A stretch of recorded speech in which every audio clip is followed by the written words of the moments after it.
Bismillahirrahmanirrahim.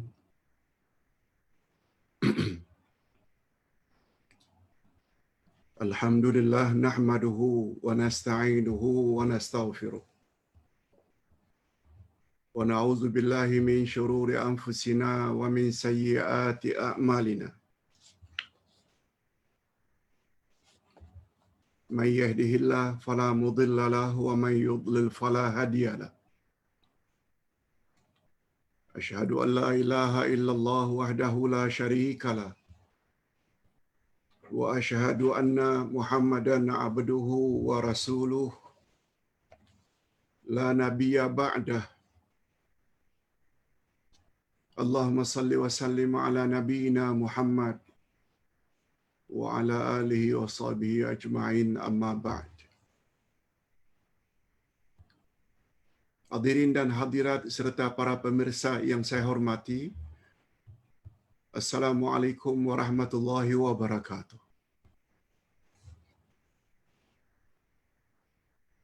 Alhamdulillah kita bersyukur kehadirat Allah Azza wa Jalla.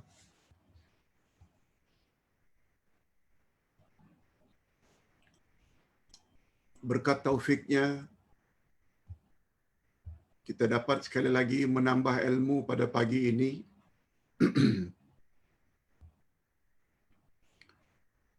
Di bawah tajuk akhlak yang mulia.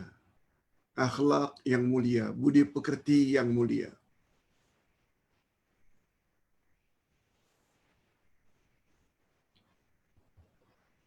Rupanya kedudukan akhlak dalam Islam sangat tinggi.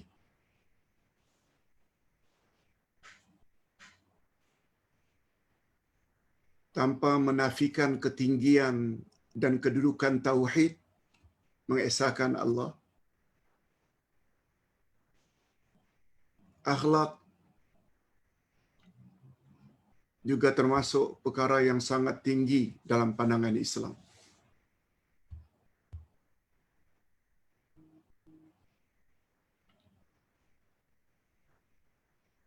Sebab andai kata seseorang tidak mentauhidkan Allah, itu berarti orang tersebut tidak punya akhlak terhadap Allah. Ustaz ulang sekali lagi, ini poin penting. Untuk membetulkan persepsi sesetengah umat Islam.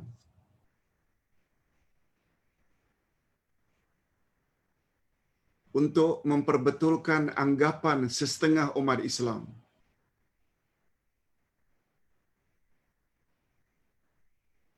Anggapan yang macam mana Pak Ustaz? Ada tak dari kalangan umat Islam yang mengatakan bahawa orang kafir itu lebih baik ya akhlaknya daripada orang Islam? Orang kafir itu lebih baik akhlaknya daripada orang Islam. Statement ini sangat salah. Nanti kita akan jelaskan.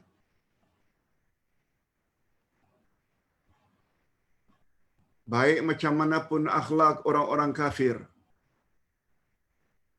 mereka lah orang yang paling tidak berakhlak karena sanggup menyengutukan Allah, karena sanggup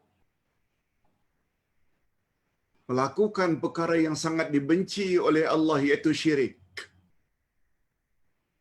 Padahal yang mencipta dirinya adalah Allah, yang dipanggil dengan nikmatul ijad, yang memenuhi segala hajat hariannya, makan, minum, tempat, oksigen, adalah Allah, yang dipanggil dengan nikmatul imdad. Tiba-tiba yang maha menganugerahkan segala-galanya,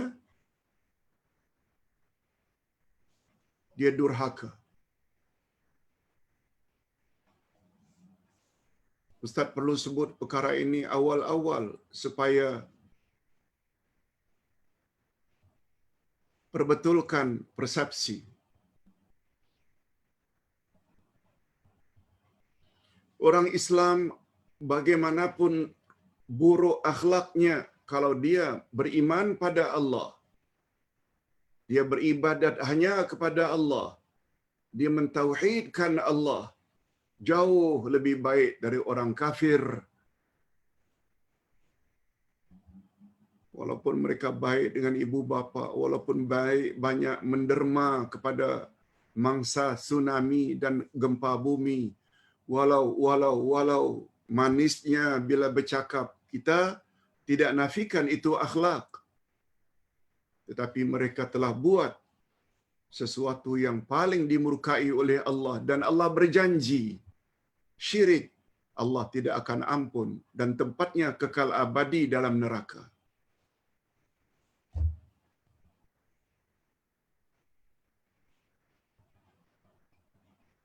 Oleh sebab itu,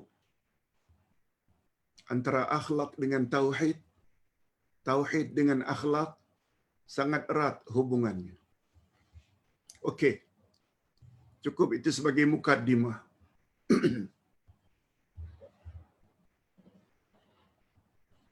Menunjukkan bahawa akhlak budi pekerti sangat tinggi kedudukannya di dalam Islam. Nanti kita akan sebut dalil-dalilnya.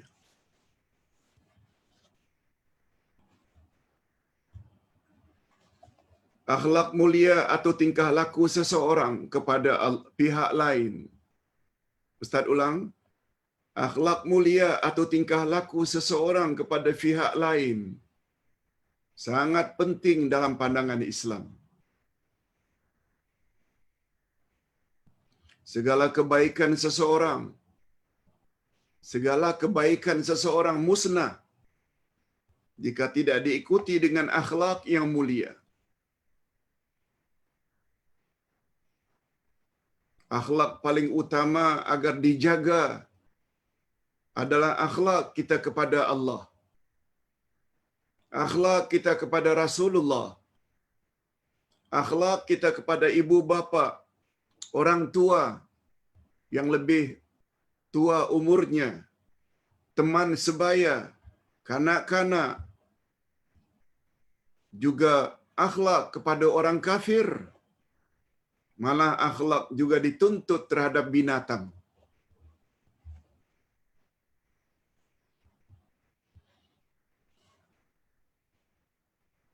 Jangankan terhadap orang kafir, kita mesti berakhlak mulia. Mereka tidak boleh dianiaya sesuka hati. Terhadap binatang pun kita mesti berakhlak. Barangkali semua kita pernah dengar hadis sahih sabda Nabi, seorang wanita masuk neraka gara-gara seekor kucing. Kucing tersebut dikurungnya, tidak diberi makan, tidak diberi minum, akhirnya mati kelaparan dan kehausan. Mengapa dia tidak biarkan saja kucing itu mencari makan dan minum sendiri? Kata Nabi. Itu akhlak buruk terhadap kucing.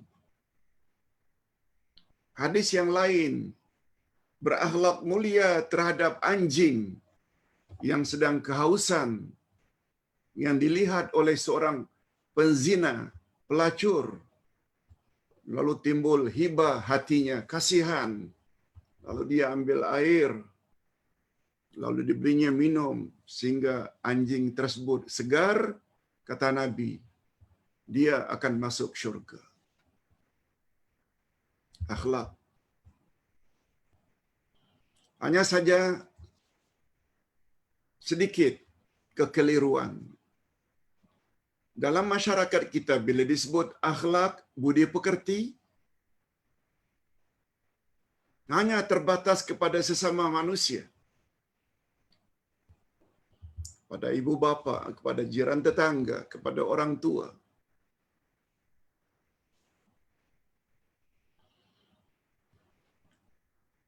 Padahal di dalam Islam, kita juga patut dan mesti berakhlak mulia terhadap diri sendiri. Bukan hanya pada pihak lain. Yang paling utama pihak lain itu adalah Allah. Yang kedua, pihak lain itu adalah Rasulullah. Harta pihak lain itu binatang, malah lebih daripada itu, kita mesti berakhlak mulia terhadap diri kita sendiri.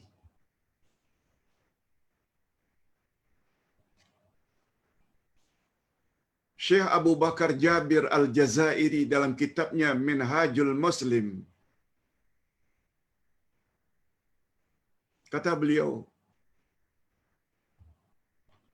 ada 7, paling kurang 5 akhlak manusia terhadap diri sendiri. Apa dia, Pak Ustaz?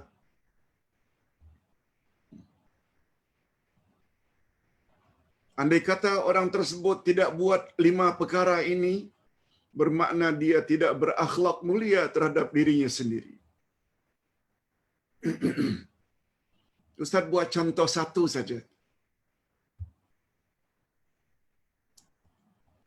Dari 5. Pertama, tobat.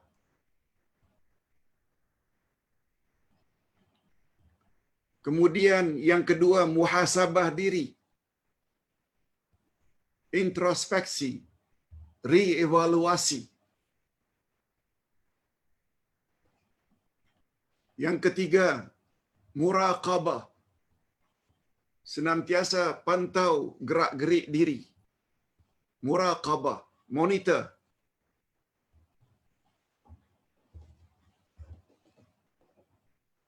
Pertama sekali taubah, yang kedua muhasabah, koreksi diri. Yang ketiga muraqabah, pantau, koreksi, pantau, monitor, gerak-gerik diri.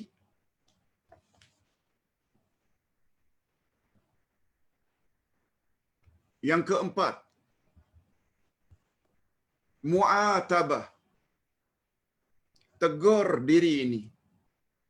Jangan kerja kita suka menegur orang lain, mengkritik orang lain. Mu'atabah maknanya tegur diri ini yang selalu leka. Dan yang kelima, mujahadah. Bersungguh-sungguh untuk bantu diri dengan banyak salat, dengan banyak puasa, dengan banyak zakat, dengan banyak sedekah, dengan banyak infak, dengan banyak membaca Quran. Sungguh-sungguh. Ustaz ambil contoh 1 saja. At-taubah. Akhlak manusia terhadap diri sendiri nomor 1 adalah taubat. Macam mana Pak Ustaz taubat dapat diklasifikasi sebagai akhlak terhadap diri? Bila seseorang berzina, minum arak, berjudi, rasuah, betul tak mereka akan dihumban ke dalam api neraka?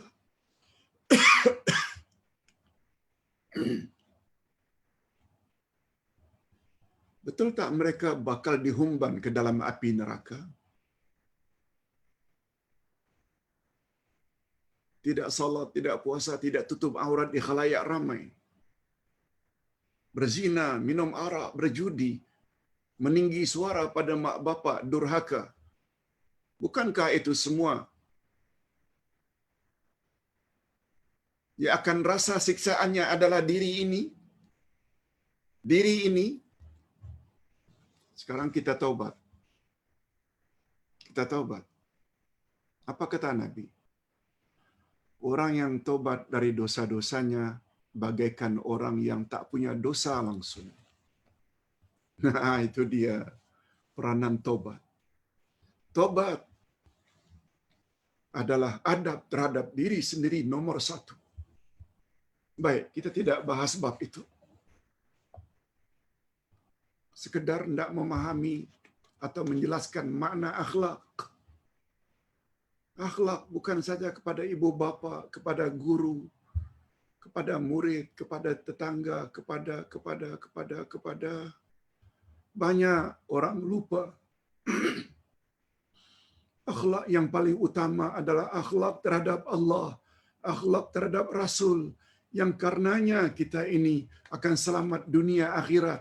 Tak kenang ke budi pekerti atau jasa baik Rasulullah.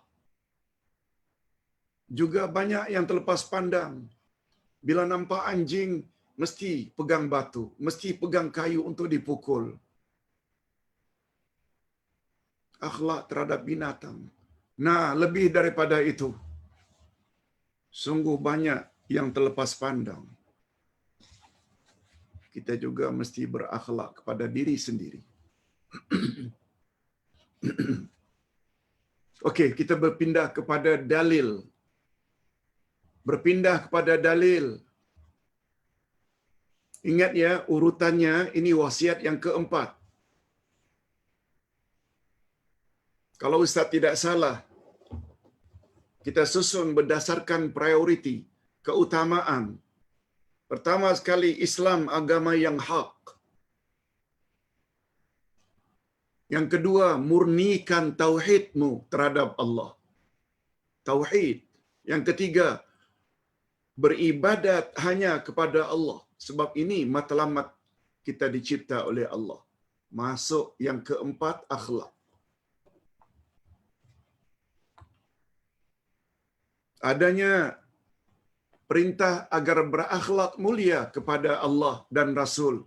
Ini ayatnya. Ayat 1 dari surat Al-Hujurat.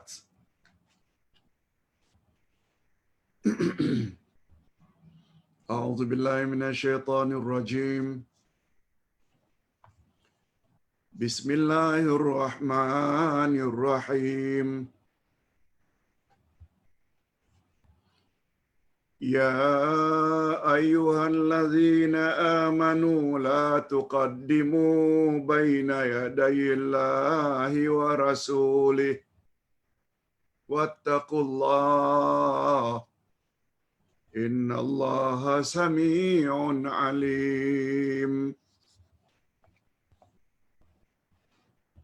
Hei orang-orang yang beriman, janganlah kamu mendahului Allah dan Rasul-Nya. Apa makna jangan mendahului Allah dan Rasul? Nanti kita akan jelaskan. Dan bertakwalah kepada Allah. Sesungguhnya Allah Maha mendengar lagi Maha mengetahui.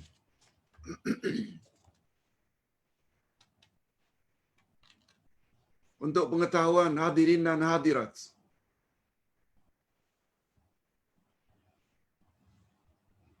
surat Al-Hujurat ini dinamakan juga dengan nama lain Suratul Akhlaq. Surat akhlak. Surah budi pekerti. Surah moral.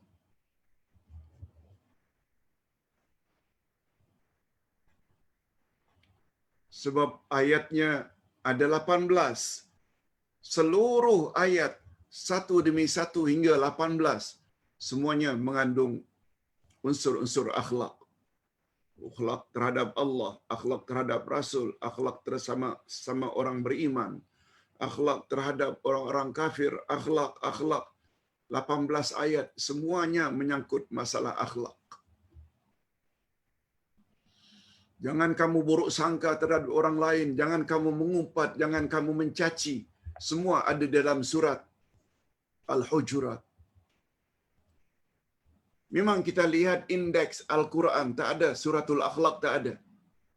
Sebab ia adalah nama lain bagi surat Al-Hujurat.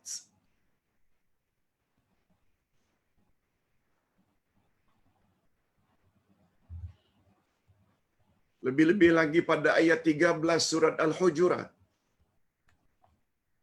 Ayat 10 dulu. Apa bunyi ayat 10 surat Al-Hujurat?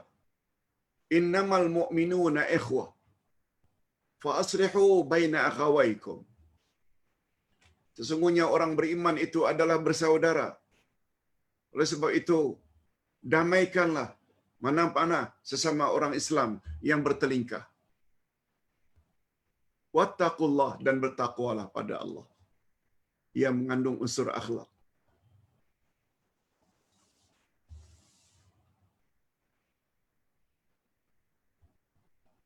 Wala tajassasu wala yaghtab ba'dukum ba'da.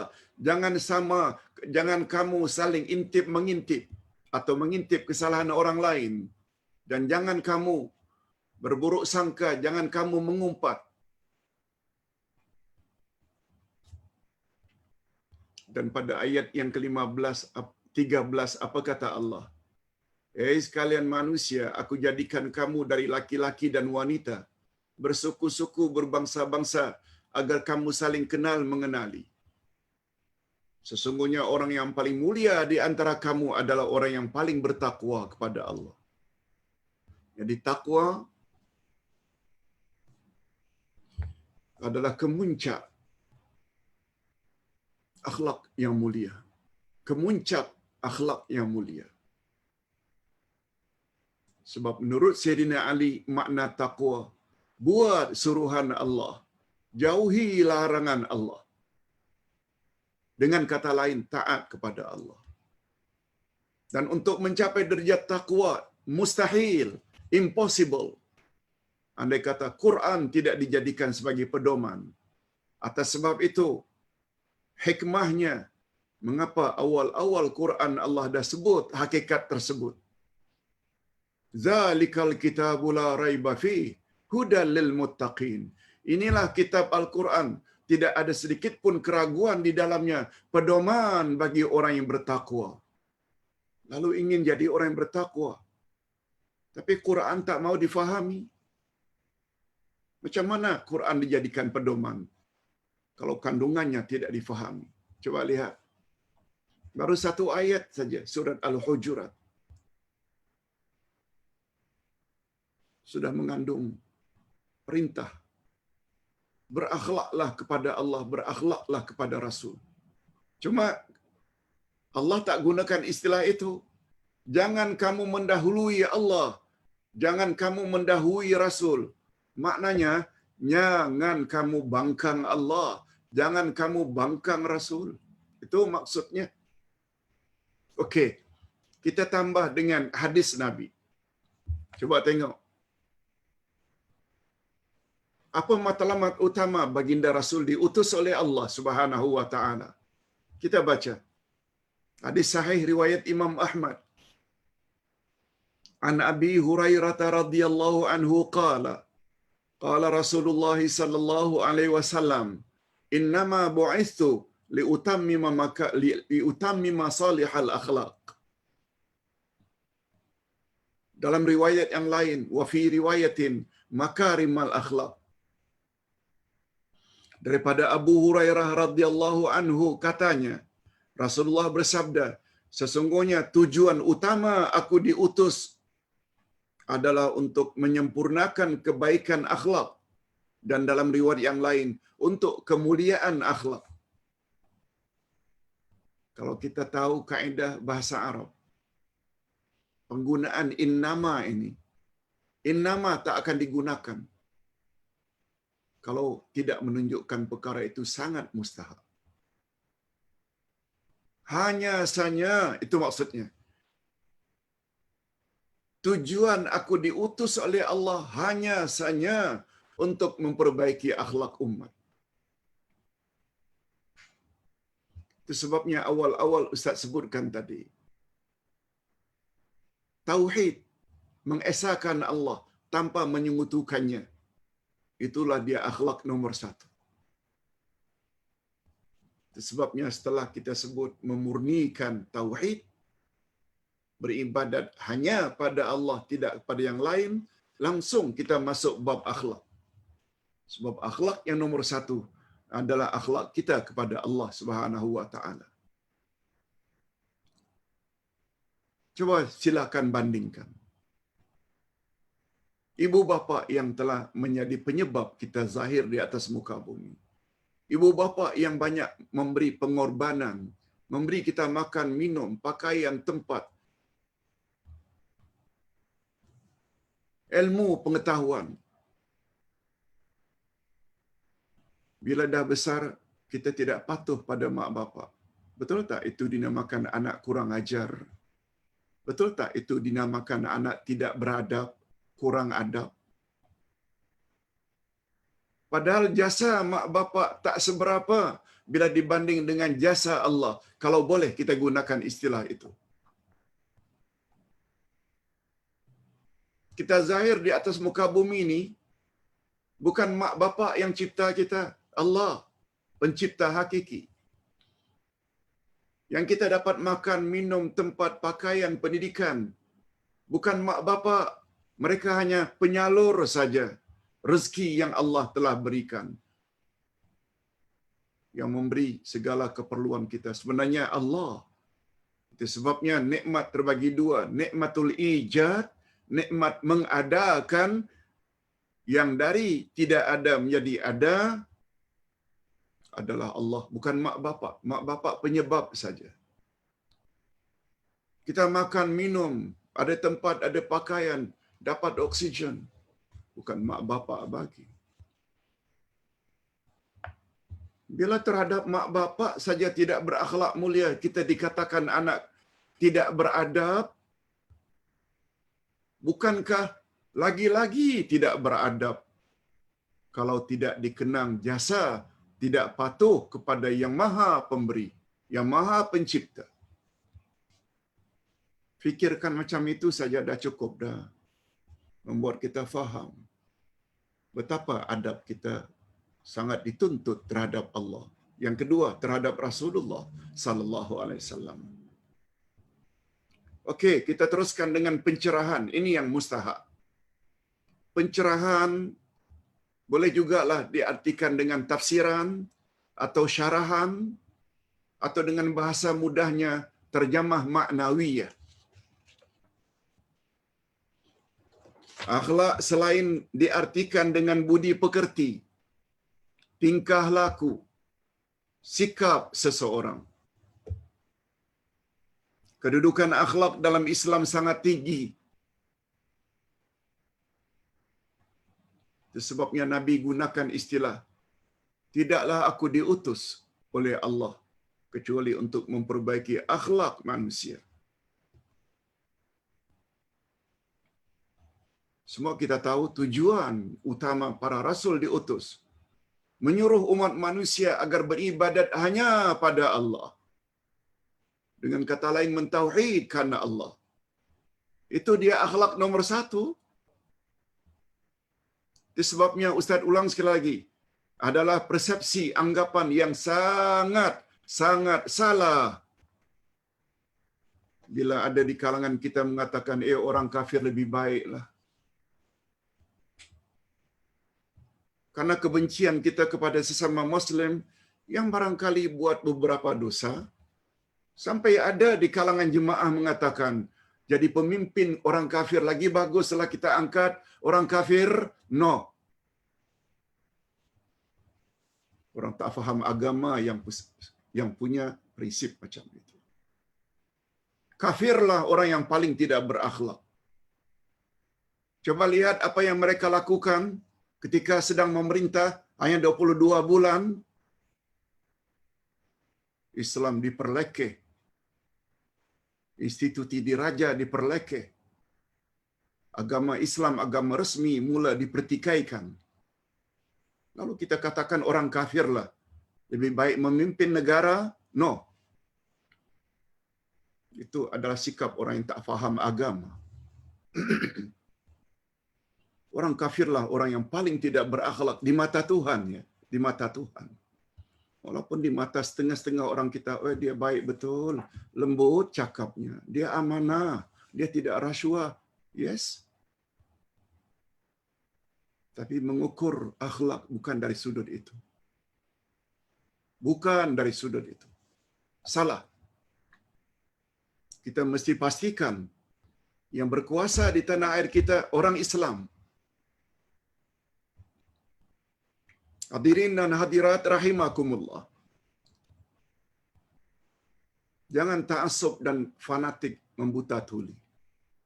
Ustaz teringat kata-kata Imam Ibnul Qayyim terhadap tuan gurunya Imam Ibnu Taimiyah. Imam Ibnul Qayyim adalah murid Ibnu Taimiyah yang paling utama, yang paling banyak mengarang kitab. Tapi beliau terus terang mengatakan,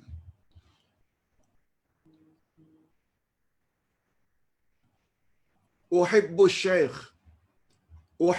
Syekh al-Islam. Aku cinta sayang kepada Syekhul Islam, iaitu gelaran untuk Imam Ibnu Taimiyah.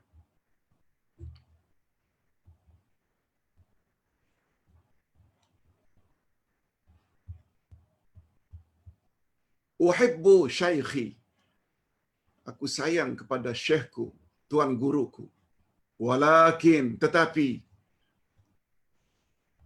Walakinnal haqqu ahabbu ilaihi minhu. Aku sayang kepada guruku Ibnu Taimiyah.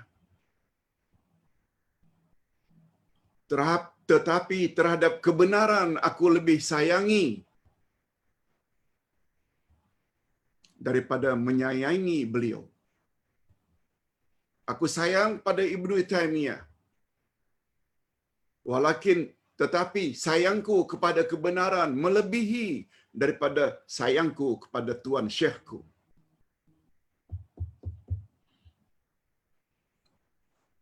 Sila ambil pengajaran bagi orang yang terlalu fanatik kepada tuan gurunya, kepada kiainya, kepada orang alimnya, sampai dibawa ayat Quran, hadis Nabi, semuanya diabaikan karena terlalu fanatik kepada tuan syekh. Na'udzubillah min dzalik. Bagi orang yang ikut pengajian seperti ini, sila robah. Kebenaran mesti kita letakkan di atas segala-galanya. Perjuangan mesti dikedepankan paling utama, ranking pertama yang kita perlu perjuangkan adalah agama. Mesti letak di atas sekali. Bukan karena ini dan itu, no.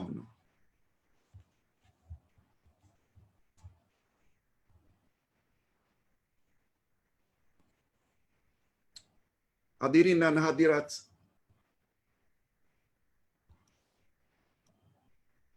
serta para pemirsa yang saya hormati.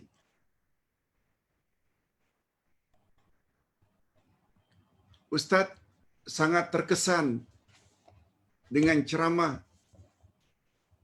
seorang tuan guru yang berkata di hadapan murid-muridnya,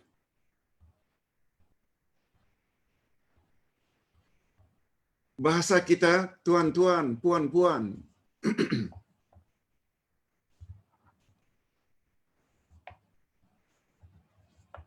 jangan terlalu mengharapkan apa yang saya akan ceramahkan ini tentang apa yang tuan-tuan mahu. Jangan tuan-tuan harapkan sangat. Apa yang saya akan ceramahkan ini, apa yang tuan-tuan inginkan, mahukan, atau apa-apa yang tuan-tuan suka. Tetapi izinkanlah saya memberi ceramah dengan sesuatu yang saya tahu. Dengan sesuatu yang saya tahu. Apa yang Ustaz sampaikan tadi itu, apa yang Ustaz tahu. Barangkali setengah pendengar ini tak suka statement atau panduan seperti ini. Jangan fanatik, jangan ta'assub, tak menentu kepada individu-individu tertentu, sebab Ustaz pernah tanya dalam kelas waktu belajar di Islamic University Madinah. Tuan Syekh, betulkah kita ini tidak boleh fanatik, ta'assub? Dalam bahasa Arab lah tentunya ditanya. Tuan Syekh langsung menjawab, benar. kamu jangan fanatik, jangan ta'assub kecuali terhadap satu. Oh, kami para pelajar ketika itu teruja juga. Tak boleh ta'assub kecuali hanya kepada satu. Apa dia Tuan Syekh? Yang satu itu. Tuan Syekh menjawab, kalau ingin fanatik, fanatiklah terhadap dalil yang kokoh dari Quran dan Sunnah. Jangan berenggang, jangan lepaskan. Sebab itulah kebenaran. Tidak fanatik, ta'assub, berpegang teguh kepada kebenaran, silakan. Hanya itu fanatik yang dibenarkan oleh agama. Apalagi Nabi pernah bersabda, aku tinggalkan dua pedoman untukmu wahai umat. Selagi kamu berpegang teguh, kamu tidak akan sesat selama-lamanya. Quran dan Sunnahku. Quran itu kalamullah, Sunnah itu kalamur Rasul. Yang akan menghisap kita nanti di akhirat, di mahkamah ilahi. Bukan siapa-siapa. Bukan tuan guru, bukan habib ini, habib itu, bukan wali ini, wali itu, bukan Abdullah Yasin, tetapi yang jadi hakim adalah Allah. Yang jadi saksi dipanggil untuk menyaksikan amalan umat dan akidah umat adalah Rasulullah. Oleh sebab itu, bila dalam hidup ini patuhi hakim, kata-kata hakim iaitu Al-Quran, ikuti kehendak saksi Nabi Muhammad sallallahu alaihi wasallam, selamatlah kita. Hadirin dan hadirat rahimakumullah. Nabi Muhammad sallallahu alaihi wasallam pernah bersabda bahawa tujuan utama baginda diutus oleh Allah adalah untuk memperbaiki akhlak umat manusia. Sabdanya, sesungguhnya aku diutus adalah untuk memperbaiki akhlak umat manusia. Hadis riwayat Ibnu Majah. Sebaik-baik orang yang beriman adalah orang yang paling baik akhlaknya. Hadis riwayat Imam Tirmizi, dan hadis ini derajatnya hasan sahih.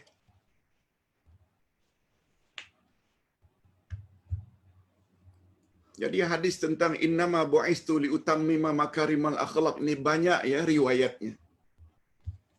Hadis bab tadi itu disebut riwayat Imam Ahmad, sahih. Nah di sini pula ada hadis lain riwayat Ibnu Majah, sama. Tak perlu kita robah. Sebab satu-satu perkara itu Nabi ucap berkali-kali dan diriwayatkan oleh berbagai-bagai periwayat hadis. Yang kesimpulannya semuanya sahih. Matlamat utama Rasul diutus adalah untuk memperbaiki akhlak umat. Akhlak dalam pandangan Islam mestilah selaras dengan kehendak Allah Subhanahu wa taala sebagaimana yang dicontohi oleh Rasulullah sallallahu alaihi wasallam. Oleh sebab itu, segala tindak tanduk manusia di atas muka bumi, khasnya mereka yang mengaku sebagai orang yang beriman, mestilah terikat dengan ketetapan Allah dan Rasul-Nya. Hakikat ini digambarkan sendiri oleh Allah dalam firman-Nya. Apa kata Allah dalam surat Al-Ahzab ayat 36?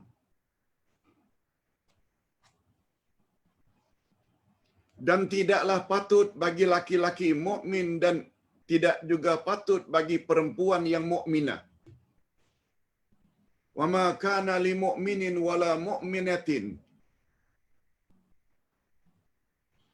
idza qadallahu wa rasuluhu amra ay yakuna lahumul khiyaratu min amrihim wa may ya'sillaha wa rasulahu faqad dhalla dhalalan mubina. Ustaz terjemahkan secara bebas. Tidak berhak orang beriman laki-laki, juga tidak berhak orang beriman perempuan apabila Allah telah dan Rasul telah tetapkan satu-satu ketentuan, lalu dia ingin mencari ketentuan yang lain.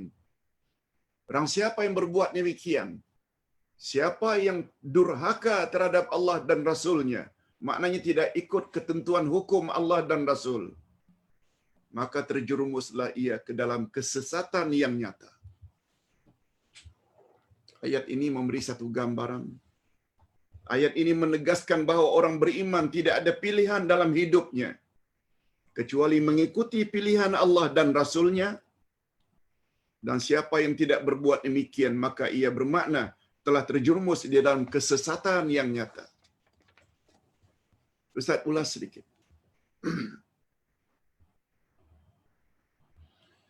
Berdasarkan ayat 36 Al-Ahzab tadi, rupanya kita orang beriman ni,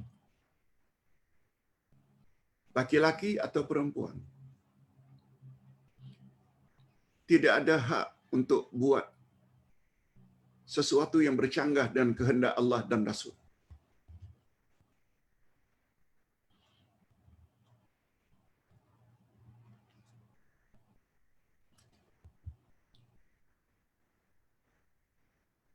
Wa ma kana lil mu'minin wala mu'minatin, disebut dua-dua sekali.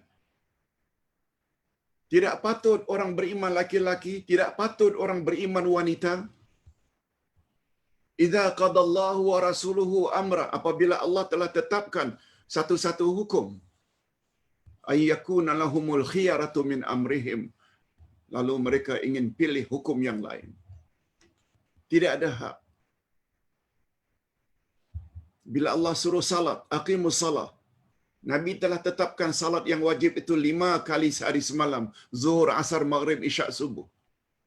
Puasa Ramadan, zakat, yang sunat-sunat pula Senin, Kamis, hari-hari putih, hari Arafah, hari Ashura.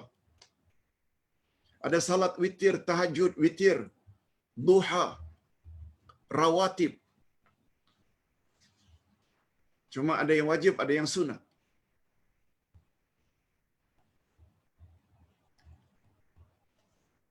Lalu mereka tidak mau salat, tidak mau puasa, tak mau zakat, tidak berhak. Cuma kata Allah pada penghujung ayat,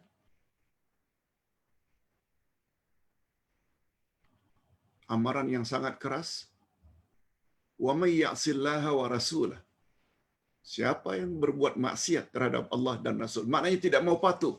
Disuruh salat tidak salat, disuruh tutup aurat di khalayak ramai tidak tutup aurat. Disuruh berbuat ihsan pada mak bapak, justru meninggi suara pada mak bapak. Begitu juga dilarang berzina, berjudi, rasuah, minum arak, lalu dilanggar. Itu makna wa may ya'sillah wa rasuluh. Wa rasulah faqad dhalla dhalalan mubina. Orang tersebut walaupun menamakan dirinya muslim muslimat, mukminin mukminat, dia telah sebenarnya terjerumus di dalam kesesatan yang nyata. Dhalalan mubina. Mubin itu nyata, clear. Itu sebabnya Ustaz punya istilah untuk memasukkan diri ke dalam ajaran sesat. Tak perlu masuk ajaran sesat.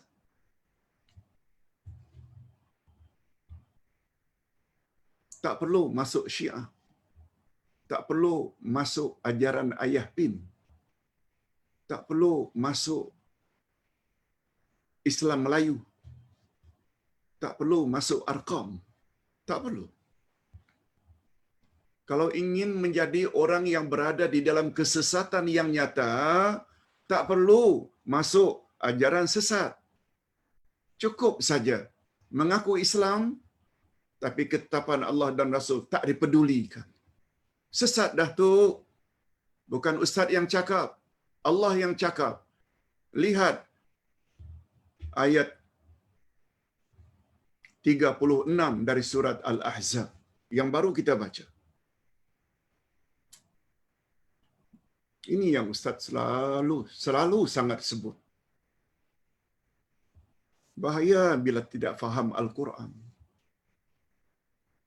Kita bangga dengan baca saja, tapi tak faham Quran.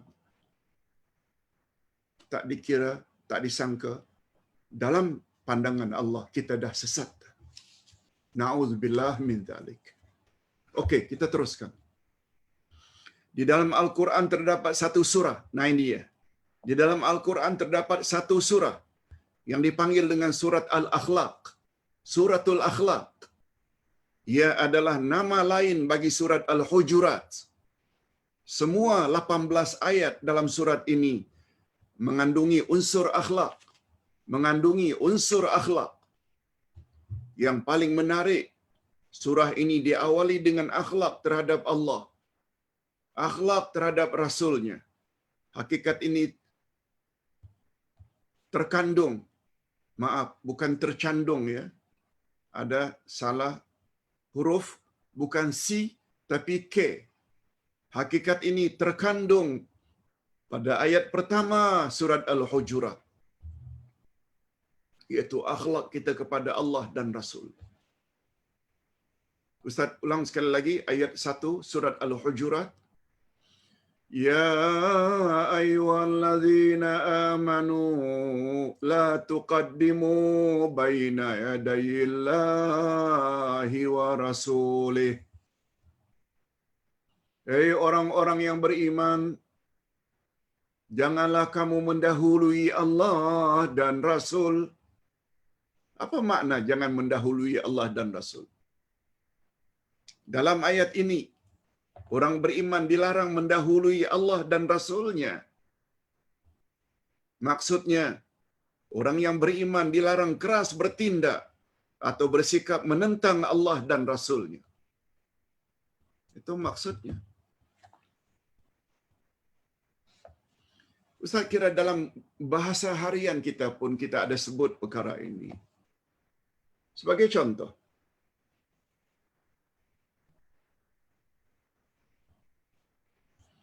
anak yang baru dapat MBA, Master dalam bisnes,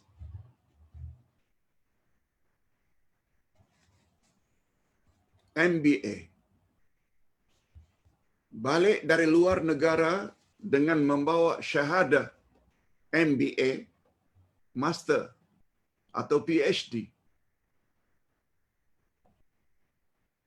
dalam bisnes.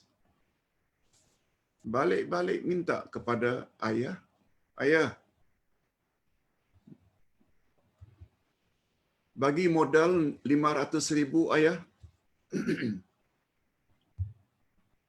Saya hendak bisnes. Saya sudah ada ilmu tentang itu. Kata ayah, nak, bekerjalah dulu. Tak kira berapa tahun di syarikat cari pengalaman. Cari pengalaman. Si anak jawab, tidak ayah. Selok-belok bisnis saya dah tahu semuanya.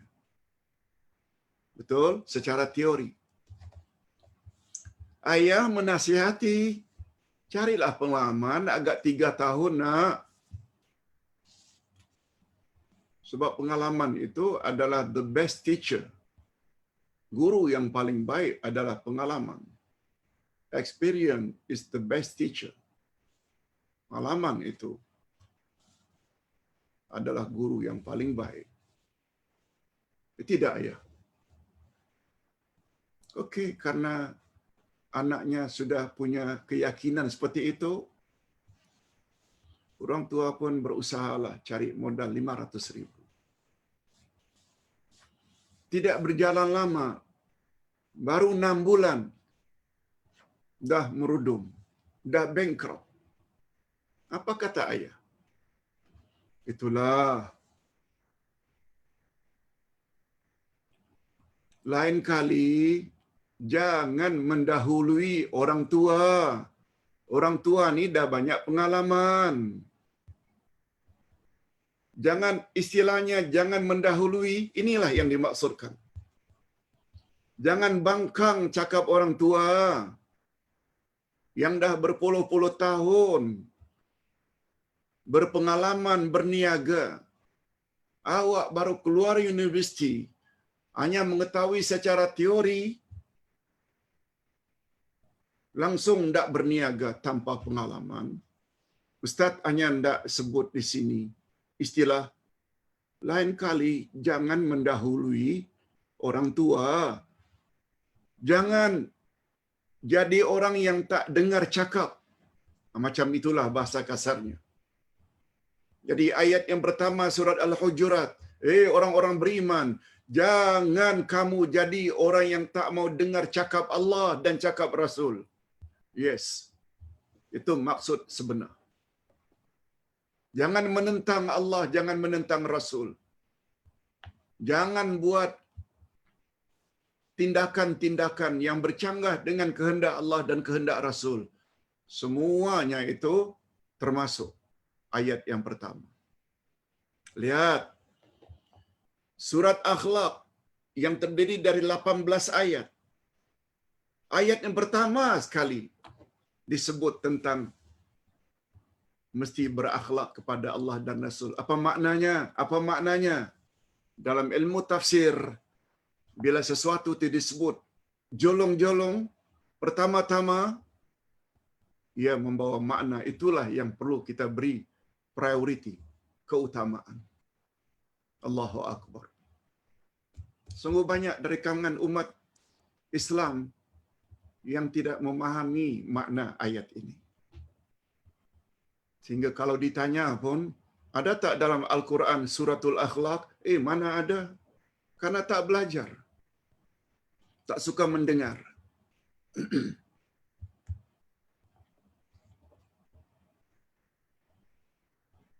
Maksudnya orang yang beriman dilarang keras bertindak atau bersikap menentang Allah dan Rasul-Nya. Mereka mestilah menyesuaikan tindak tanduk mereka dengan Al-Quran dan Al-Hadis. Dengan kata lain, mereka dilarang menetapkan sesuatu hukum kecuali senada dengan panduan Al-Quran dan As-Sunnah. Itulah sebabnya surat Al-Hujurat dinamakan juga dengan Suratul Akhlaq. Yes. Itu dia rahasianya.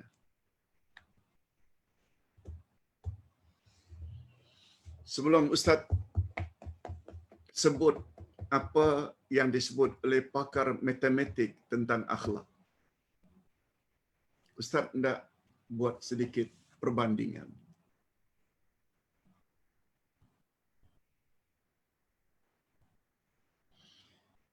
Andai kata seseorang sejak bekerja umur 30 tahun dah mula menabung, hemat dalam perbelanjaan, fikir hari tua nanti setelah pensiun, saya mesti punya rumah. Saya mesti juga kalau boleh punya rumah sewa.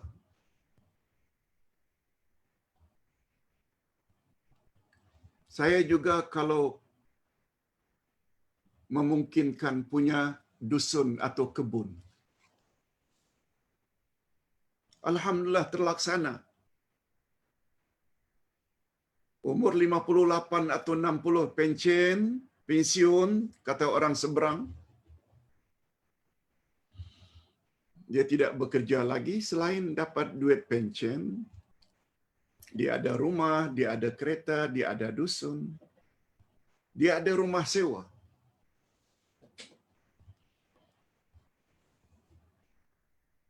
Boleh tak kita katakan dia adalah orang yang panjang akal? Orang yang bijak?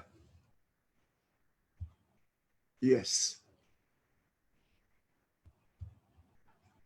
Sebab ada juga orang yang sampai pensiun tak punya rumah.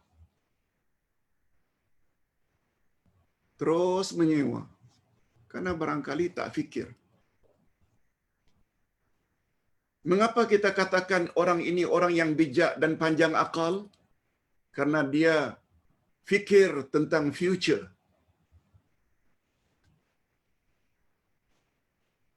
Tapi bagi Ustaz, orang yang dikatakan panjang akal karena memikirkan wawasan ke depan agar jadi orang yang senang, tidak menyusahkan orang lain setelah pensiun, masih lagi kurang akal. Masih lagi di kategori kurang akal. kalau yang dia fikirkan hanya wawasan setelah pensiun, tapi tidak fikirkan wawasan setelah dia mati.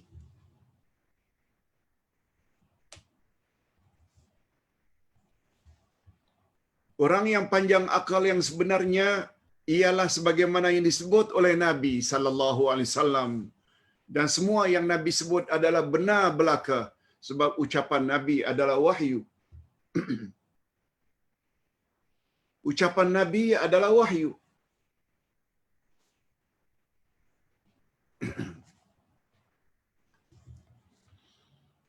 Pada satu hari Nabi tanya, "Ayyul mu'minina akyas?"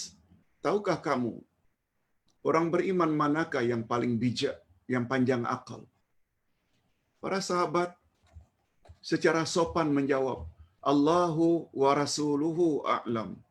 Hanya Allah dan Rasul lah yang lebih tahu. Kami tak tahu nak jawab ya Rasulullah. Nabi jawab, ada dua tanda-tanda orang yang bijak, mukmin, mukminat yang panjang akal. Pertama, aktsaruhum zikran lil maut. Orang beriman yang paling banyak ingat kepada mati. Bukan hanya ingat, Nabi sebut yang kedua, aktsaruhum isti'dadan lima ba'dal maut. Yang kedua, orang beriman yang paling banyak membuat persiapan sebagai bekal untuk hidup sesudah dia mati. Ini dia mukmin mukminat yang bijak, sebenar-benar bijak. Walaupun kita katakan bijak, orang yang tadi hemat, memikirkan agar hidup bahagia setelah pensiun, kita katakan bijak. Alangkah baiknya dia juga fikirkan tentang nasibnya setelah dia mati.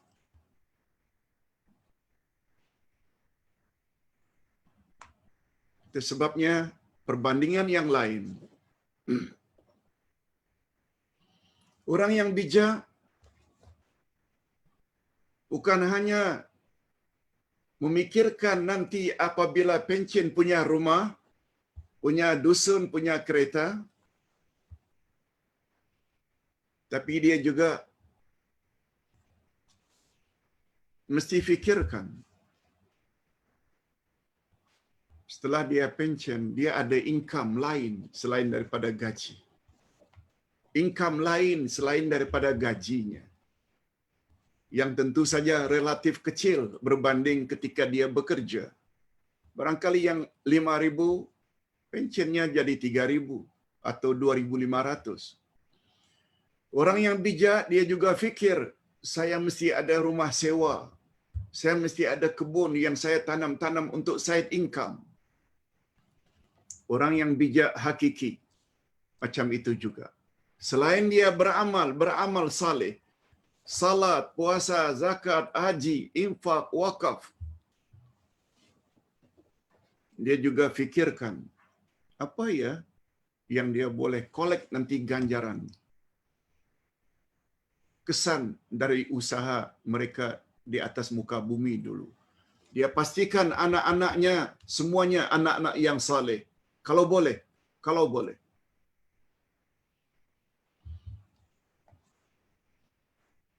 Dia tulis buku, dia share apa yang dia tahu kepada orang lain, dengan kata lain dakwah.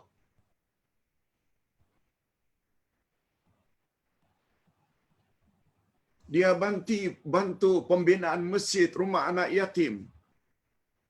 Sebab dia tahu semuanya itu nanti terus akan mengalir walaupun dia telah mati. Sebab Nabi bersabda, "Idza mata banu Adam inqata'a amaluhu illa min thalath." Bila mati anak cucu Adam, semuanya terputus kecuali 3, sedekah jariahnya, ilmu yang dapat diambil manfaat, anak saleh mendoakannya. Subhanallah. Apa yang kita fikirkan selama ini, itulah yang disebut oleh Nabi sallallahu alaihi wasallam. Oleh sebab itu jangan berfikiran terlalu pendek, hanya sekedar masa pensiun. Andai kata masa pencen kita susah pun, insya Allah tidak susah. Sebab kita ada Kementerian Kebajikan Masyarakat. Kita ada saudara mara yang boleh tolong, support, beri bantuan. Tapi di akhirat tidak ada yang boleh bantu kecuali amal sendiri. Dan amal-amal jariah, sedekah jariah anak. Yes, itu dia namanya orang yang panjang akal. Mudah-mudahan kita termasuk ke dalam golongan ini.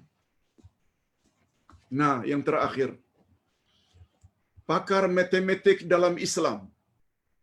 Ingat ya, pakar matematik pertama adalah orang Islam yang bernama Imam Al-Khawarizmi. Al-Khawarizmi ditanya tentang nilai manusia. Nilai manusia ini, beliau pakar matematik. Ditanya tentang nilai manusia. Maka jawabannya, coba fikir baik-baik. Cantik sungguh. Jika manusia itu berakhlak mulia, sama dengan dia itu angka 1. Manusia yang berakhlak mulia sama dengan nilainya huruf 1. 1. Mengapa 1, Pak Ustaz? Bukan 1000 kah? Bukan 1 juta kah? Tunggu dulu. Bila dia sudah berakhlak mulia yang tadi dapat 1, jika orang itu handsome pula, cantik jelita pula, maka nilainya ditambah dengan 1 setelah 1. Jadi berapa? 1, 0, 10. Oh.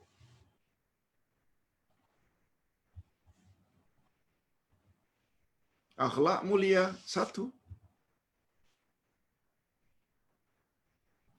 Kemudian handsome pula, cantik pula, jelita pula, tambah 1, 0. 10. Jika orang itu banyak harta, maka tambah pula 1 0 di belakangnya. 1 0 0. Jadi 100. Sudahlah handsome, banyak harta pula. Yang keempat, jika orang itu sudahlah berakhlak mulia, handsome, cantik pula, hartanya banyak pula, dia pula dari kalangan bangsawan, orang yang ada status, orang-orang yang ada kedudukan, maka ditambah 1 lagi 0. 1 0 0 0. Jadi 1000 nilainya. Coba dengar hakikat seterusnya. Tetapi jika seseorang itu tidak mempunyai akhlak, yakni nomor 1, maka ketika itu akan hilanglah segala-galanya dari dirinya. 1 itu hilang. Yang ada di belakang saja 0 0 0 0. Sehingga nilai manusia tersebut ketika itu adalah 0.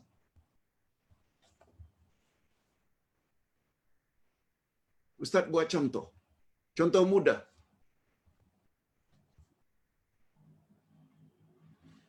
Abu Lahab handsome. Walaupun nama aslinya Abdul Uzza, tapi karena wajahnya berseri-seri, menyala-nyala, maka dia dipanggil Abu Lahab. Lahab itu menyala-nyala, wajah yang berseri-seri, handsome. Hartanya juga banyak, istrinya juga banyak harta, sehingga dipanggil dengan Ummu Jumail, wanita yang cantik. Dah 2 0 dah. Handsome, harta yang banyak. Dia dari kalangan bangsa Arab Quraisy, malah lebih daripada itu, angkelnya Rasul. tapi tidak ada akhlak langsung. Akhlak terhadap Allah tidak, akhlak terhadap Rasul tidak. Kosong. Beza tak dengan Bilal bin Rabah? Tidak ada status, tidak ada harta, tidak ada rupa, tidak ada kedudukan. Malah latar belakangnya hamba abdi. Itu akhlak yang mulia. Walaupun tidak ada kosong. Tapi berakhlak kepada Allah, berakhlak kepada Rasul. Mudah-mudahan ceramah kita pada pagi ini ada jugalah manfaatnya untuk menjadi bahan pemikiran kita. Betapa tingginya akhlak kita kepada Allah, akhlak kita kepada Rasul.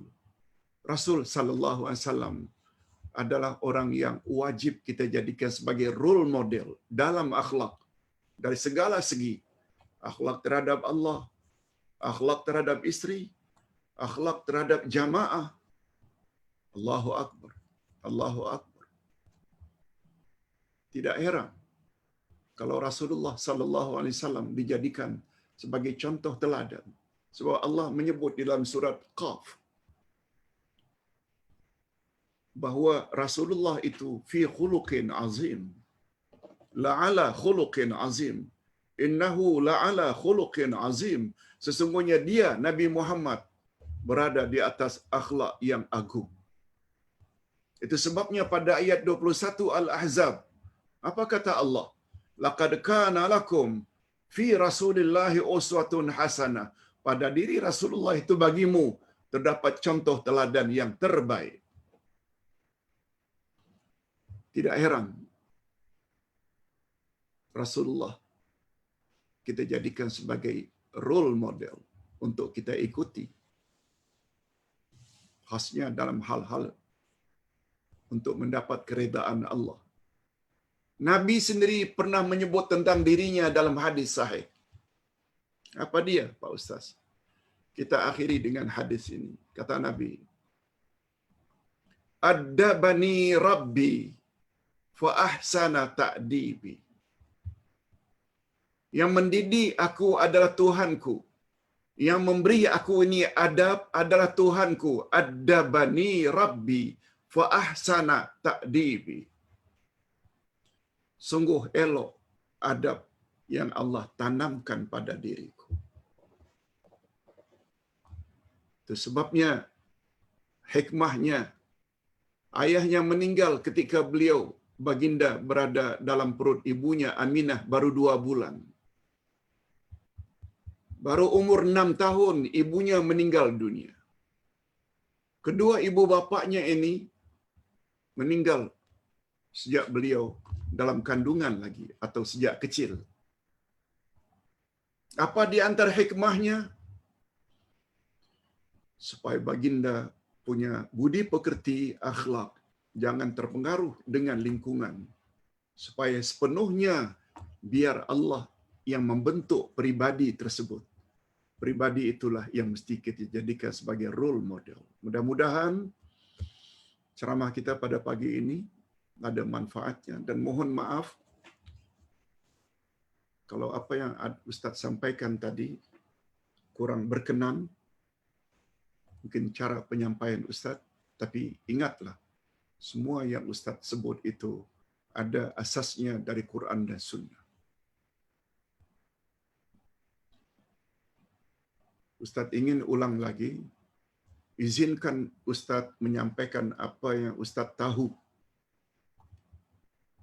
bukan berdasarkan apa yang audien inginkan. Barangkali audien tidak inginkan bahagian-bahagian tertentu. Khasnya tentang ta'assub dan fanatik tadi. Fanatik mesti hanya kepada dalil yang kuat, sesuai tindak tanduk harian kita dengan kehendak Allah dan Rasul. Kita akhiri dengan doa. Mudah-mudahan kita dianugerahkan oleh Allah akhlak yang mulia. Alhamdulillahirabbil alamin wassalatu wassalamu ala asyrafil anbiya'i wal mursalin wa ala alihi wa sahbihi ajmain. Ya Allah, ya Tuhan kami, Ampunkanlah dosa kami dan dosa kedua ibu bapa kami. Cucurilah mereka rahmat-Mu, ya Allah, sebagaimana mereka telah didik kami sejak dari kecil. Ya Allah, berilah kami pasangan hidup serta zuriat keturunan yang menyedapkan pandangan mata dan hati kami. Dan jadikanlah kami pemimpin bagi orang-orang yang bertakwa. Ya Allah, angkatkanlah daripada kami, dari keluarga kami, dari negara kami, dari masyarakat kami, dan dari negara-negara Islam dan seluruh dunia, angkatkanlah COVID-19, bala penyakit yang berjangkit, birahmatika ya arhamar rahimin. Sebab tidak ada yang mampu mengangkat musibah kecuali hanya Engkau, birahmatika ya arhamar rahimin. Ya Jabbar, ya Muhaimin, ya Hafiz, ya Syafi, sembuhkanlah penyakit kami. Sebab tidak ada kuasa yang dapat menyembuhkan kecuali hanya Engkau, birahmatika ya arhamar rahimin.